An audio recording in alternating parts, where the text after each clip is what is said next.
Joseph from the pit to the palace. The story of Joseph is one of the most remarkable accounts in the Bible. Betrayal, suffering, and injustice could not stop God's divine plan. From the pit to the palace, Joseph's life reveals the power of faith, forgiveness, and destiny.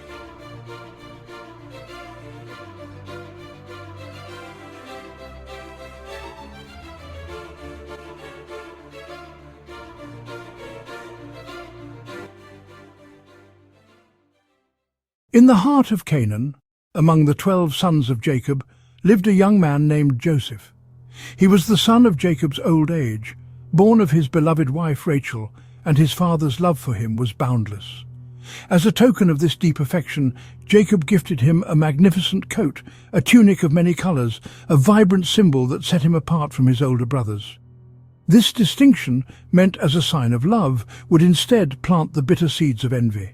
But it wasn't just the coat that isolated Joseph.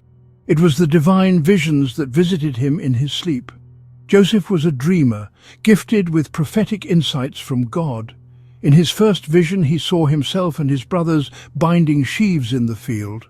Suddenly his sheaf arose and stood upright, while his brothers' sheaves gathered around and bowed down to it. When he shared this dream, their simmering resentment boiled over into open hostility. "Will you indeed reign over us?" they sneered, their voices laced with contempt. Soon after, another dream came. This time he saw the sun, the moon, and 11 stars bowing down to him. This vision was even more audacious, implying that his entire family, including his father and mother, would one day pay him homage. Even Jacob, who loved him so, rebuked him for the tale. Yet, while his brother's hatred intensified, his father quietly pondered the meaning of these extraordinary dreams.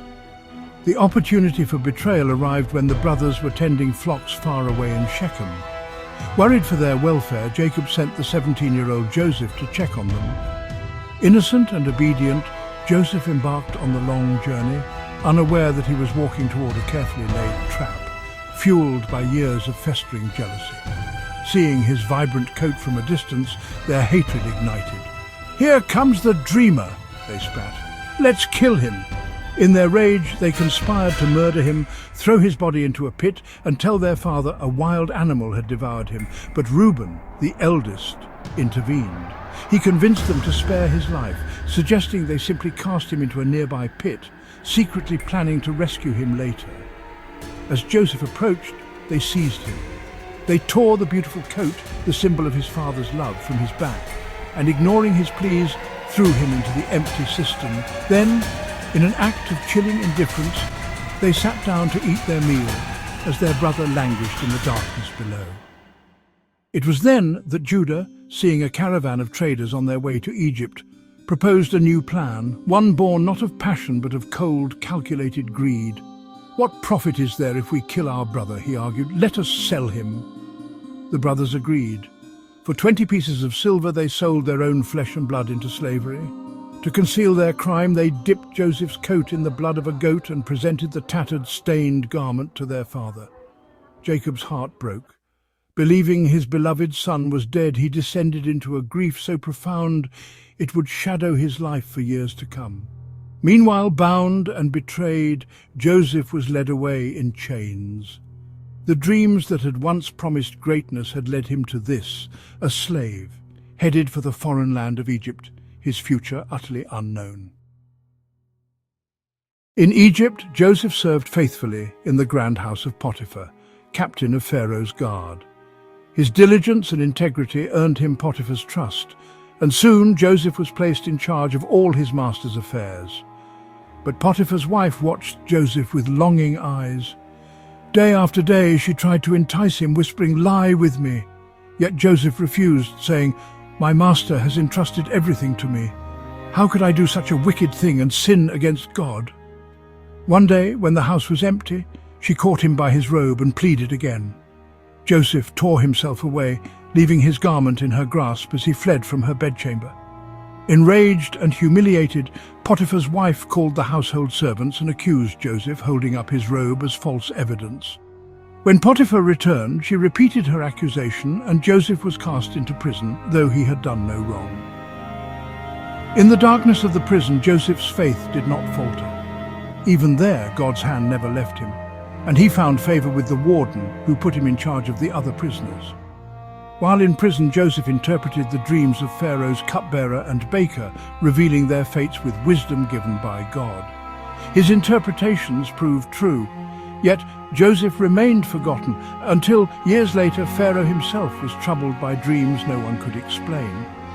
Then the cupbearer remembered Joseph, and he was summoned to stand before Pharaoh. As Joseph prepared to interpret Pharaoh's dreams, a vision unfolded. Fat and thin cattle, healthy and withered grain swirling in a mystical montage of light and shadow. Summoned from the darkness of a dungeon, Joseph stood before the most powerful man on earth. With divine insight, he unraveled the mystery of Pharaoh's dreams. 7 years of unprecedented abundance would be followed by 7 years of devastating famine. But Joseph offered more than an interpretation. He presented a brilliant, audacious plan to save the nation by storing a fifth of the harvest during the plentiful years.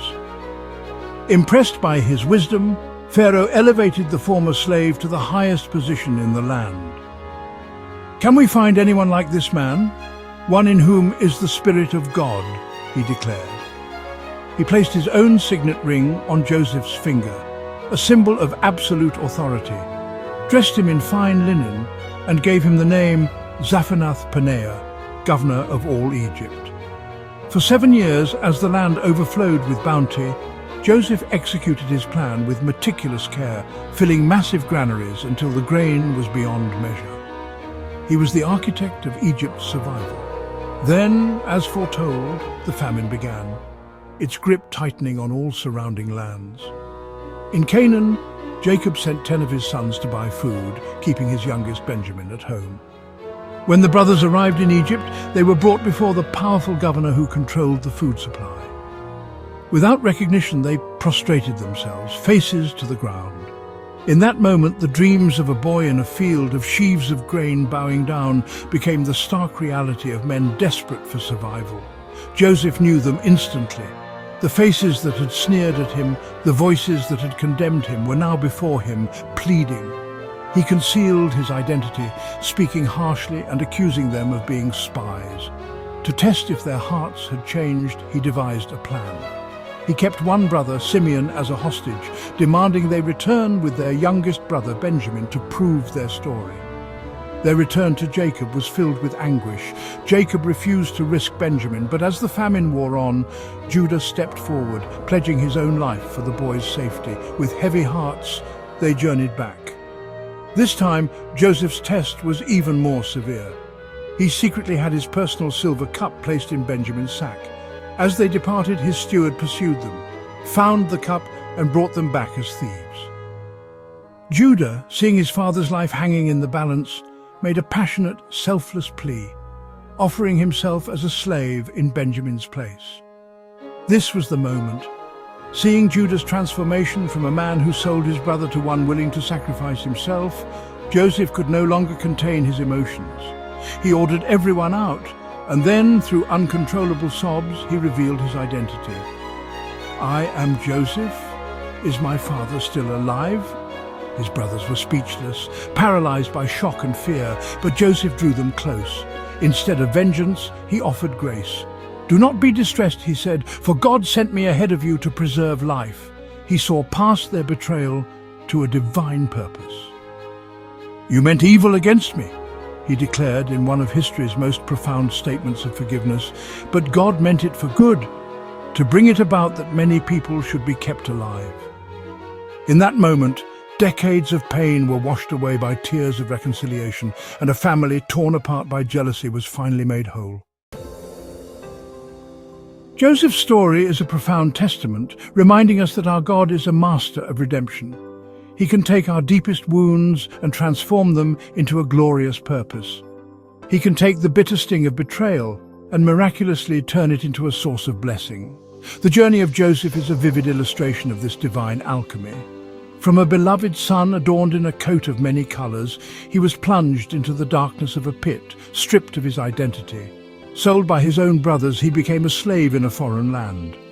Yet even in servitude, his integrity shone brightly, a testament to the God he served. But his trials were far from over. Falsely accused and cast into the desolate silence of a prison, it would have been easy for despair to consume him. Imagine the loneliness, the crushing weight of injustice, the years ticking by with no release. Yet it was in that very prison, the place of his deepest humiliation, that God was sharpening his gifts. He became a beacon of hope, interpreting dreams and holding on to faith that his own dreams were not in vain.